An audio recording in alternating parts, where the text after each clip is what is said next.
Olha aí, pessoal, mais um site interessante, o site Norma Culta, língua portuguesa em bom português. Se você tiver dúvida, eu sou professor e eu mesmo consulto esses sites que eu estou citando aqui. Tá? Você tem alguma dúvida em relação à língua portuguesa? Compreensão de textos, gêneros textuais e principalmente gramática, né? Uma parte bem sensível da nossa língua. Você coloca ali no Google, procura o site, aí você coloca na linha de busca, você coloca lá o assunto que você pretende consultar, tirar uma dúvida, vai em frente.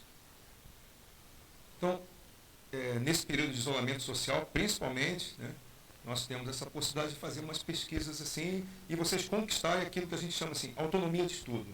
Pronto. Eu vou conquistar a autonomia de estudo pesquisando. É isso aí. São as pessoas que vão largar na frente nesse tempo diferente, no tempo novo, nesse novo tempo que está acontecendo. Tá? As pessoas são mais autônomas. Elas pesquisam, estudam. E não é só uma questão de estudar a língua portuguesa, falando só da disciplina que eu dou aula para vocês, mas matemática, inglês, geografia, história. Você vai e consulta o conteúdo que você pretende ali, vai ser um reforço para aquilo que o professor deu para você. Um reforço vai além daquilo que, por exemplo, eu estou dando na minha aula. Mas vamos lá. Estrutura e formação das palavras. É da professora Flávia Neves, professora de português. Site Norma Culta. Então, já vimos aqui sobre a estrutura das palavras, tá? Vamos adiante, então, olhar aqui os processos de formação. Existem diversos processos que possibilitam a formação de novas palavras. Os dois processos principais são a derivação e a composição. Com relação à derivação e composição, a derivação prefixal é quando você possui um radical, né? Olha só, e você acrescenta um prefixo à palavra já existente. A palavra fiel, você acrescentou o in aqui, ó, infiel, nega o fiel, nega o adjetivo. Haver, né? Professor, e cadê o H? Né? Não, o H é claro aqui. Né? Então, reaver. Então, ideia de repetição. Antemão, né? Você vai ter aqui também um prefixo adicionado aqui à palavra mão. Certo? Ideia de anterioridade. Derivação sufixal. Acrescente um sufixo, quer dizer, após o radical. Gentil, gentileza. Chato aqui, chatice. Né? O is acrescentado. E tapar. Derivação parasintética, ela é bem interessante. Você acrescenta um sufixo e um prefixo a uma palavra já existente. Mas esse acréscimo ele é simultâneo. Tá? É um acréscimo simultâneo. Por exemplo, a palavra envernizar. Em, verniz, palavra primitiva, e o izar. Apodrecer. Você tem podre, o a, mais o ecer. O que ocorre aqui? Você não tem só a possibilidade de colocar o prefixo ou só o sufixo. Você não tem enverniz ou vernizar. Você não consegue formar a palavra podrecer ou apodre. Também da mesma forma com a palavra gordo, você vai acrescentar o em prefixo e o ar, que é um sufixo, engordar. Você não tem engordo no sentido de composição de palavra. Tá? Existe a palavra engordo, mas é um verbo no caso. E gordar você não vai encontrar. Derivação regressiva ocorre com a redução da palavra primitiva. Amparo de amparar, sobra de sobrar e choro de chorar. Há uma característica aqui bem interessante. São substantivos abstratos derivados de um verbo. Ok? Então, amparo deriva do verbo amparar. Poxa, professor, mas é um derivado mesmo? A palavra diminuiu? Sim, é por isso que chama de derivação regressiva. Também chamada, em outras gramáticas, derivação deverbal. Ok? Derivação imprópria. Não há alteração da palavra primitiva. A mudança do significado de classe gramatical. Jovem, adjetivo para substantivo. Olha só, aquele rapaz ainda é jovem. A palavra jovem aqui é um adjetivo. Agora, olha só, eu vi o jovem entrar no banco. Olha só, o jovem, aí eu tenho um substantivo. Ok? Então eu tenho uma derivação imprópria. Saber de verbo para substantivo. Saber. Quem pode saber a resposta daquela questão? Aí eu tenho verbo, forma nominal, infinitivo. Agora, o saber das pessoas é tão importante quanto o fazer. Agora eu peguei o verbo e transformei-o num substantivo. Eu tenho uma derivação imprópria. Eu coloquei aí um artigo definido, o saber. Composição, gente, duas formas. Composição por aglutinação. Na composição nós temos dois radicais. Tá? Então a palavra composta se diferencia das palavras derivadas, porque nas palavras compostas nós temos dois radicais. Exemplo, aguardente, água mais ardente. Vinagre, vinho e acre. E dessarte, dessa e arte. Ok? Então nós temos aí palavras que se fundem. Na aglutinação há uma perda nos elementos formadores. Tá? Então água, aguardente vai perder ali o A.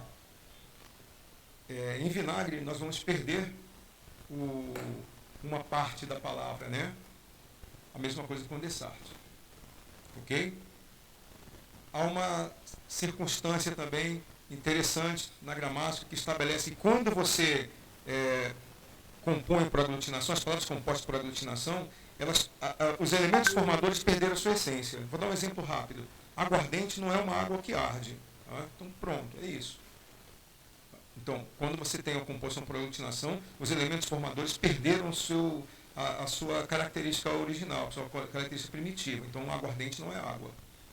Tá bom? Vinagre, por exemplo, não é vinho. Ok? Então, nós temos essa situação. Composição por justaposição. Não há alteração das palavras formadoras, que apenas se juntam.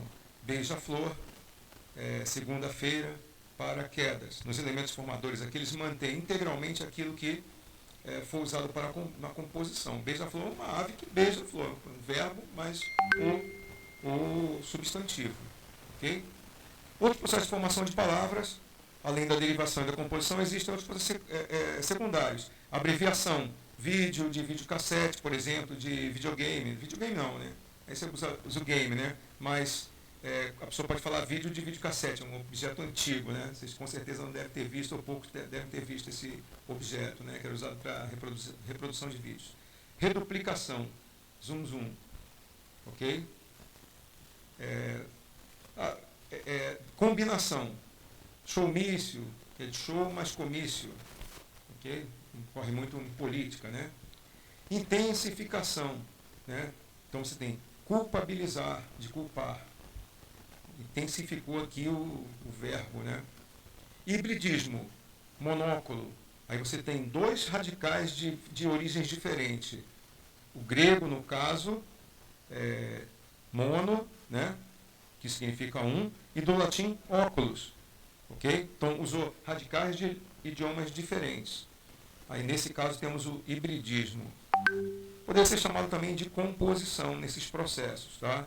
Então nós temos aqui derivação no caso de culpabilizar, e temos outras formas aqui de composição, como, por exemplo, o videocassete, né? Showmício, uma composição aqui, tá bom? É isso aí, vamos fazer a atividade então, ok? A atividade de vocês relativa à morfologia, aí no caso, estrutura e processos de formação de palavras, é resolver os exercícios. O número 1 aponte a alternativa cujas palavras são respectivamente formadas por justaposição, aglutinação e parassíntese. Justaposição e aglutinação são dois processos de composição que nós vimos. Parassíntese é um processo de derivação, aquela que encaixa prefixo e sufixo a uma palavra. A 2. O mesmo processo de formação da palavra feminismo é observado aí você vai dizer, envelhecer, cruelmente, desapontado ou infraestrutura. Qual seria o processo de formação da palavra feminismo? É um sufixo que foi acrescentado ali? É fácil, né? 3. Assinale a alternativa em que a palavra não é formada por derivação regressiva, aquela em que você tem um verbo e se transforma num substantivo. Lembra daquela ideia, né? Nós falamos também substantivo abstrato, derivado de verbo, é uma derivação regressiva ou D verbal. 4. As palavras couve-flor, planalto e aguardente são formadas por... De que forma, né? São compostas? São derivadas? Ou são compostas por hibridismo, por exemplo? Ou derivadas por prefixação? 5. Em qual dos itens abaixo está presente um caso de derivação parasintética? Operaçãozinha, conversinha, principalmente ou assustadora? 6. Leia a tirinha abaixo e responda a questão. É um mundo terrível. As pessoas não sabem mais o que é carinho. Carinho é o diminutivo de caro. Folha de São Paulo, 26 de dezembro de 2011. Quanto às palavras carinho e caro, é correto afirmar que A. São derivadas do mesmo verbo. B. Carinho é derivada de caro. C. São cognatas. E D. São derivadas de palavras distintas. Respondam as questões, identifiquem ali o material e mandem para a gente, tá bom? Vou ficar aguardando a participação de vocês aqui.